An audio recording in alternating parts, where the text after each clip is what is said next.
भारती। हमार नवा नवा गीत सुने और देखे पर हमार यूट्यूब चैनल एस म्यूजिक लहरिया वीडियो वन लाइक करो, सब्सक्राइब करो और बेल आइकन के बटन ला क्लिक करो।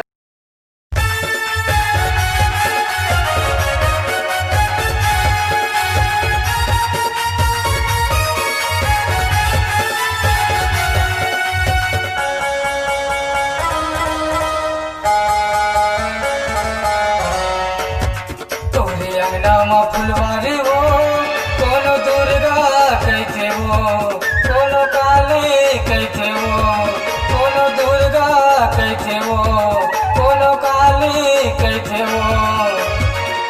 रतनपुर मसाजे महामाई, रतनपुर मसाजे महामाई। तुम्हें अंगना फुलवारी हो कोनो दुर्गा कैथे हो, कोनो काली कैथे हो, कोनो दुर्गा कैथे हो, कोनो काली कैथे हो। रतनपुर मसाजे महामाई, रतनपुर मसाजे महामाई।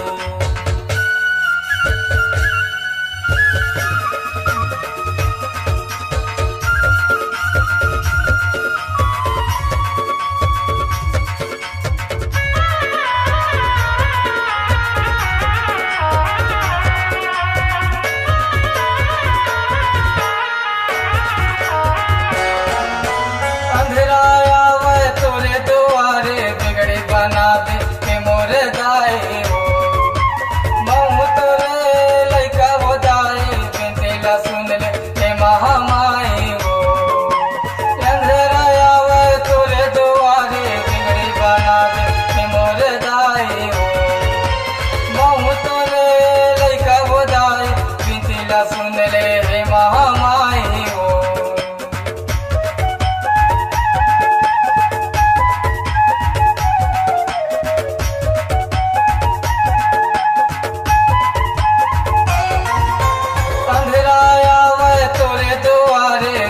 बना दे के मोर दाए हो, महू तोरे लइका हो दाए बेंतेला सुन ले के महामाई हो। अंधेरा आवे तोरे दुआरे बिगड़ी बना दे के मोर दाए हो, महू तोरे लइका हो दाए बेंतेला सुन ले हे महामाई हो। कोनो दुर्गा कैथे हो, कोनो काली कैथे हो, कोनो दुर्गा कैथे हो, कोनो काली कैथे हो। रतनपुर मसाजे महामाई, रतनपुर मसाजे महामाई।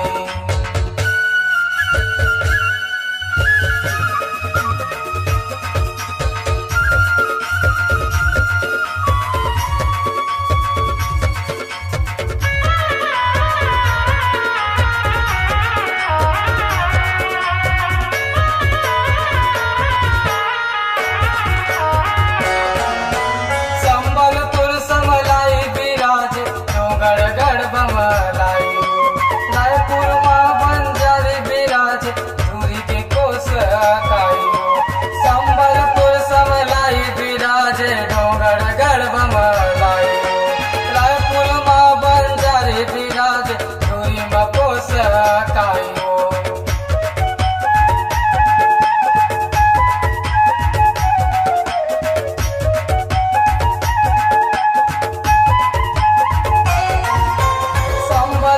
समलाई बिराजे डोंगर गढ़ बमलाई हो, रायपुर माँ बंजारे बिराजे दूरी में कोस काई हो। संबलपुर समलाई बिराजे डोंगर गढ़ बमलाई हो, रायपुर माँ बंजारे बिराजे दूरी में कोस काई हो। कोनो दुर्गा कैथे हो, कोनो काली कैथे हो, कोनो दुर्गा कैथे हो, कोनो काली कैथे हो। रतनपुर मसाजे महामाई, रतनपुर मसाजे महामाई।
फुलवारी हो कोनो दुर्गा कैसे हो कोनो काली कैसे हो कोनो दुर्गा कैसे हो कोनो काली कैसे हो रतनपुर में सजे महामाई रतनपुर में सजे महामाई रतनपुर में सजे महामाई रतनपुर में सजे महामाई रतनपुर में सजे महामाई रतनपुर में सजे महामाई रतनपुर में